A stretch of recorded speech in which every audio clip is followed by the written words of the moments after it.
Soy Moisés Mato y me dedico al teatro social, al teatro político y a la pedagogía, dentro de una corriente que llamamos el teatro de la escucha, en la que ya estamos casi 20 años empujando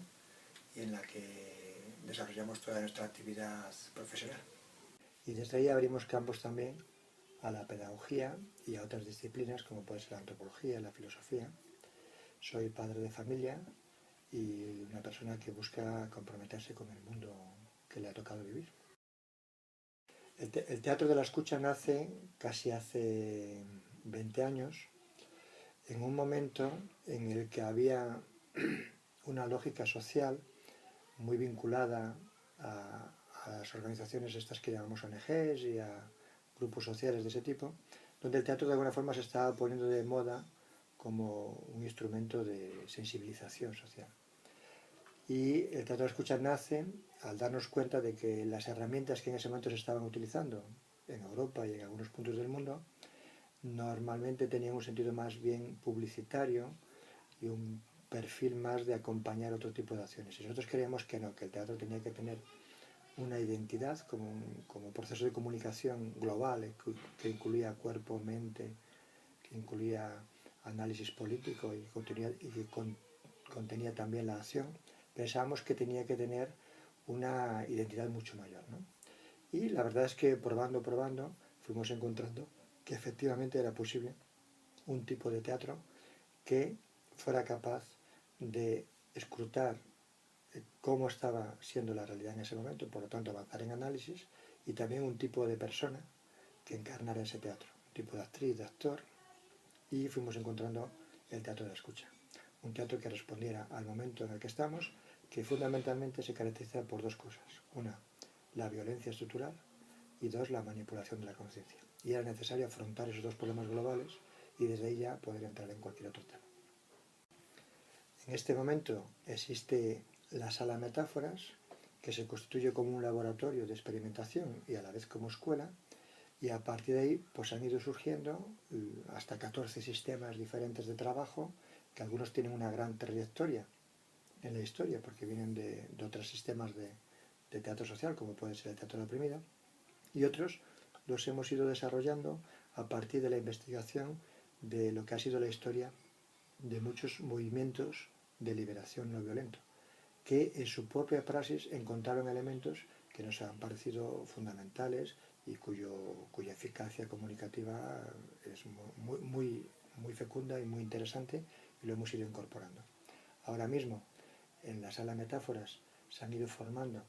gente de disciplinas muy diferentes, que vienen por inquietudes políticas, que vienen por inquietudes educativas, por inquietudes de implicación en determinados ambientes sociales y también artísticas. Y eso ha ido creando un perfil pues muy interdisciplinar y a la vez nos ha ido obligando a ir encontrando formas de llevar los hallazgos del teatro de la escucha cada vez más lejos. De forma que ahora hay gente que trabaja teatro de la escucha en una cárcel, que las trabaja en barrios marginales, o que lo trabaja en una clase de filosofía,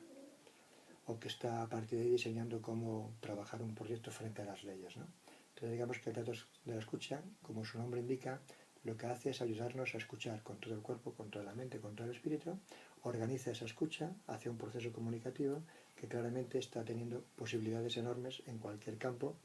donde haya seres humanos dispuestos a comprometerse.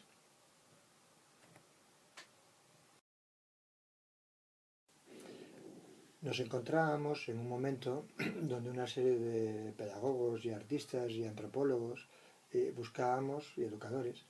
buscábamos cómo ir desarrollando sistemas de creatividad con niños, con jóvenes,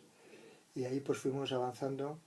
en los primeros fracasos a darnos cuenta de que partíamos de una lógica que era falsa. Creo que nuestra formación universitaria nos había metido hasta los tuétanos, y era el hecho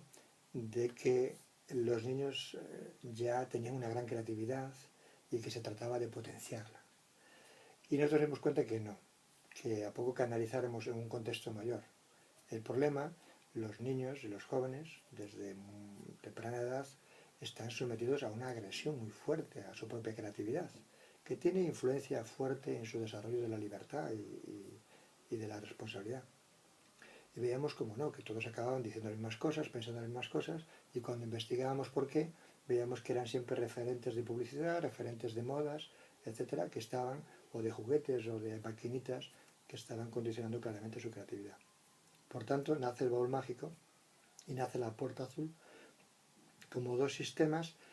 creo que de momento, los dos únicos que yo conozco todavía en Europa, que se plantean como trabajar a favor de la creatividad de los niños y los jóvenes, pero también y a la vez y de la misma forma contra aquello que agrede a los niños y los jóvenes. Es un método, digamos, combativo. No podemos partir de que se puede potenciar la creatividad y la imaginación si no estamos a la vez y con el mismo método combatiendo la agresión a la creatividad y a la imaginación, que no es cualquier cosa, es una agresión fundamental porque compromete la libertad del niño y compromete su capacidad de diálogo con el mundo de una forma radical, como demostramos en muchas de las sesiones que organizamos y como descubrimos cuando aplicamos realmente estas metodologías que quieren ser prácticas de liberación en todos los sentidos de la palabra, que permitan que un chaval, un niño, un joven se pueda encontrar con la esencia de cómo él puede ser creativo, sabiendo que la creatividad es lo que le va a abrir también a la sensibilidad social y le va a hacer que esa fuerza creativa que tiene debe ser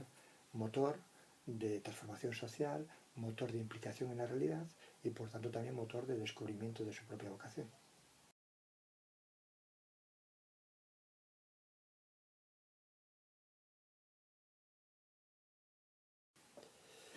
Hoy se habla de crisis de educación. Lo que claramente hay una crisis es de los educadores. Es decir,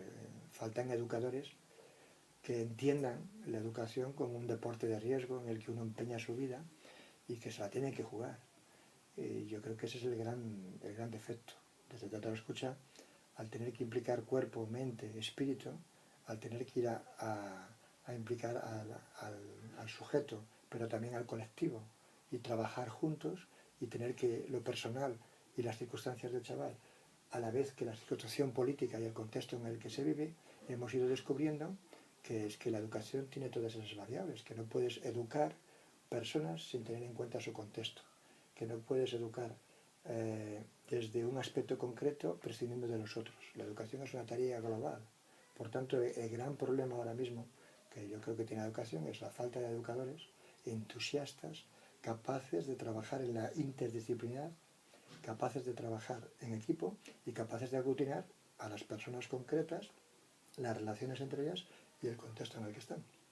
Hoy educa infinitamente más los medios de comunicación y la calle que los educadores. Eso debería haber puesto en crisis a todos los educadores. Sorprende ver que en todas las manifestaciones de educadores que hay, nadie está quejándose del tema fundamental, que es que quien educa son los medios de comunicación, es la calle, es el ambiente, y los agentes educativos fundamentales, que podrían ser la familia o los educadores, estamos en retroceso y además quejándonos de otras cosas. Y yo creo que ese es un problema que claramente habría que afrontar y desde ahí podríamos entender de otra forma los otros problemas educativos.